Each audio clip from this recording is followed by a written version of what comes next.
Daphne Mayo is remembered as one of Australia's outstanding makers of public sculpture.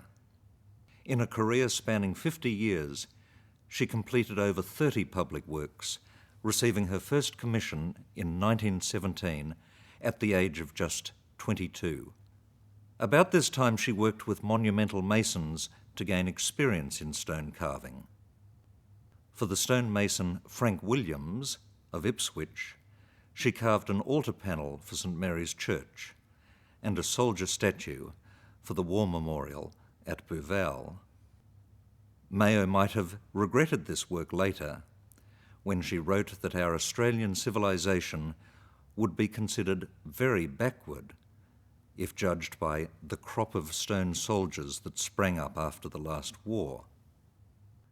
After completing her training in London, Mayo returned to Queensland in 1925. Her first commission upon her return was for Brisbane's Tattersall's Club.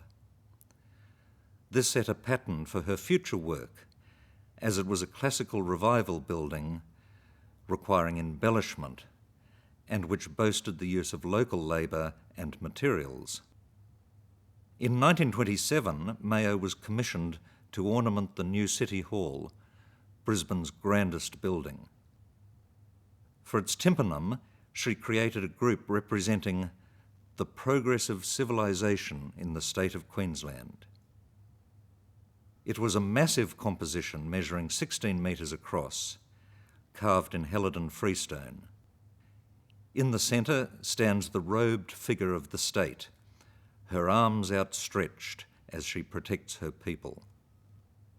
To the right, the state sends forth explorers, Dampier and Cook, and then industries and the arts. To the left, she dispatches colonists who seek new opportunities but displace the Aboriginal people. Carving the tympanum began by January 1930, and for the next 11 months, Mayo worked from a scaffold platform. She had mason assistants who roughed out the design beforehand. It was this work which established Mayo's national reputation. The spectacle of the girl sculptress drilling stone in the heart of Brisbane caused a sensation. The tympanum was the only work remaining to be completed when the City Hall was opened in April of 1930. It was finally unveiled in December of that year. The tympanum was not Mayo's only contribution to the building. She also designed a frieze for the concert hall. Remarkably, while working on the City Hall, Mayo also found time to work on another building, the Church of the Holy Spirit in New Farm. For this, she designed another tympanum, as well as Stations of the Cross. This church was a project of the Catholic Archbishop, James Dewig. He would have also used Mayo to ornament his new Brisbane Cathedral had this scheme not foundered in the Depression. The next work was the Queensland Women's War Memorial in Anzac Square, a project funded by women throughout the state.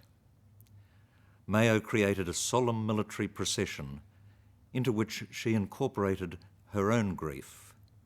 One of the soldiers portrays her brother, Captain Richard Mayo, who had recently died of a war-related illness. Another project of the 1930s was a series of panels for the Brisbane crematorium. Two of these, figures of grief and of hope, ornament the West Chapel.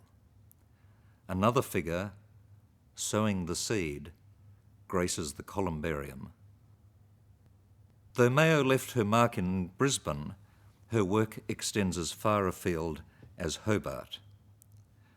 For St David's Cathedral in that city, she undertook a memorial to Godfrey Rivers, the artist who had been her teacher in Brisbane and who had retired to Tasmania. Other works are in Sydney, where Mayo lived from 1940. Most prominent are her bronze doors for the State Library of New South Wales, one of 3 pairs of doors for the entrance portico.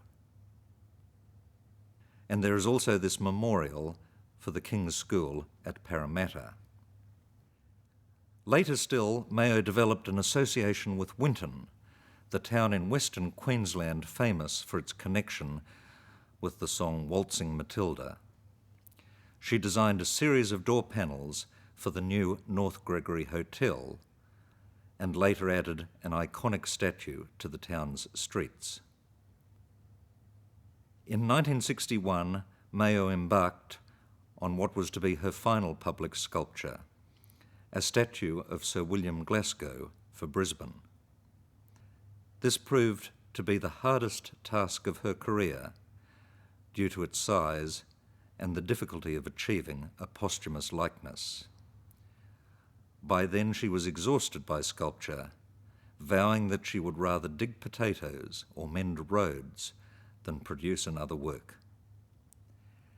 As a sculptor for Australia's public spaces, Daphne Mayo has left a wonderful legacy.